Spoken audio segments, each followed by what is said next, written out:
Perkenalkan, nama saya Jumetin Nanda dari Ilmu Hubungan Internasional Universitas Melawarman. Jadi di sini saya akan membawa tentang isu-isu global dengan judul dampak pertambangan batubara terhadap lingkungan. Pertambangan sangat erat kaitannya dengan energi. Di sini saya akan menggunakan tentang konsep keamanan energi. Keamanan energi atau energy security merupakan salah satu bentuk cabang dari isu-isu keamanan atau security studies. Ini dikutip dari jurnal yang ditulis oleh Ibu Unis Sagena dan Pak Hashim. Menurut beliau, isu keamanan energi awalnya tidak begitu diperhatikan keberadaannya, namun lambat laun menjadi isu yang sangat penting untuk dikaji dalam ilmu hubungan internasional. Menurut Ibu Unis dan Pak Hashim, secara global bahan bakar minyak gas batu bara sejak lama telah menjadi perhatian dunia, utamanya di negara-negara industri barat terlebih dahulu yang telah mengalami periode industrialisasi besar-besaran. Berbicara tentang energi, maka kita akan sangat berkaitan dengan pertambangan. Di sini di Indonesia kita akan melihat bagaimana pertambangan batu bara dapat dilaksanakan oleh korporasi-korporasi maupun pemerintah. Dan lebih dalam kita akan melihat bagaimana proses aktivitas pertambangan yang terjadi di Kalimantan dan secara khusus di Kalimantan Timur. Berbicara tentang pertambangan, maka perlu kita mengetahui apa itu pertambangan. Menurut Undang-Undang Nomor 4 Tahun 2009 tentang pertambangan mineral dan batu bara, pertambangan adalah sebagian atau seluruh tahapan kegiatan dalam rangka penelitian, pengelolaan, pengusahaan mineral atau batu bara yang meliputi penyelidikan umum, eksplorasi, studi pengangkutan dan penjualan, serta kegiatan pasca tambang. Dan juga pertambangan adalah salah satu jenis kegiatan yang melakukan ekstraksi mineral dan bahan tambang lainnya dari dalam bumi. Saat kita mendengar kata pertambangan, mungkin sebagian besar dari kita terbayang dengan pulau besar yang bernama Kalimantan. Kalimantan merupakan pulau dengan sumber daya batu bara terbesar di Indonesia. Berbicara tentang pertambangan, tentu saja kita akan mengacu pada korporasi yang mengolah sumber daya tersebut menjadi pundi-pundi miliar yang dapat dimanfaatkan oleh negara Indonesia, terkhusus bagi Kalimantan. Aktivitas pertambangan batu bara di Kalimantan banyak dilakukan oleh korporasi-korporasi besar maupun yang kecil. Nah, di sini kita akan mengulas lebih dalam tentang korporasi apa saja yang banyak memproduksi batu bara dalam per tahunnya.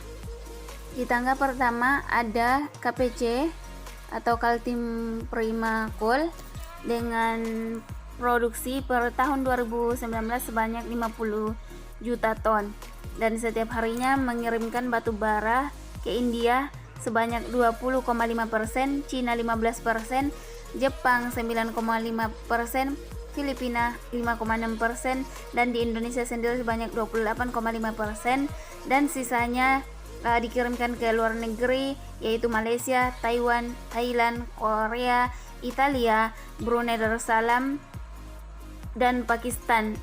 Kemudian yang kedua ada Adora Indonesia, dikutip dari kontan.co.id. Volume penjualan atau produksi Adaro per tahun 2019 sebanyak 44,66 juta ton dengan pendapatan sebanyak 2,65 miliar US dollar. Di posisi ketiga ada Berau Coal. Dikutip dari konten.co.id Jakarta, Kepala Divisi Pemasaran Berau Coal Surya Perdana mengatakan bahwa di tahun 2019 lalu Berau Coal mampu membukukan penjualan batu bara sebanyak 33 juta ton. Dari jumlah tersebut 6,9 juta ton diantaranya ditujukan ke India dan 16,9% juta ton batu bara ke Cina. Yang keempat yaitu Kideco Jaya Agung.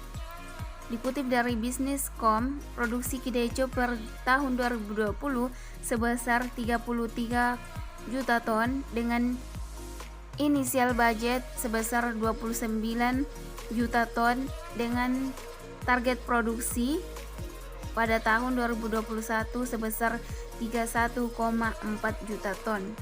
Itulah sejumlah korporasi yang telah mengelola batu bara di Kalimantan yang kemudian dapat dimanfaatkan baik di dalam negara Indonesia maupun yang akan dikirimkan ke luar negeri. Terlepas dari bagaimana kita melihat korporasi tersebut bekerja, maka kita akan melihat bagaimana dampak dari pertambangan yang ada di Kalimantan. Pertambangan batu bara di Kalimantan memberikan dampak negatif secara langsung maupun tidak langsung yang dapat dirasakan oleh masyarakat setempat. Dinamisator Jaringan Advokasi Tambang atau JATAM, Kaltim Pradharma Rupa mengatakan bahwa lubang bekas tambang di Kalimantan Timur khususnya terus memakan korban dalam waktu 7 tahun terakhir. Jumlahnya mencapai 32 jiwa dan 27 diantaranya adalah anak-anak dan tercatat secara nasional sebanyak 115 jiwa. Adapun dampak lain dari aktivitas pertambangan batu bara ini yaitu pencemaran air, banjir menjadi rentan terjadi dan di Kalimantan telah banyak kehilangan organ vital penghasil oksigen terbesar di dunia akibat pertambangan batu bara. Pertambangan batu bara di Kalimantan Timur menyisakan ratusan lubang bekas tambang yang tidak direklamasi. Adapun dampak lain dari pertambangan yaitu korupsi, hutan gundul, korban jiwa, perubahan bentang alam, keringnya lahan pertanian, krisis air dan kerusakan tanah.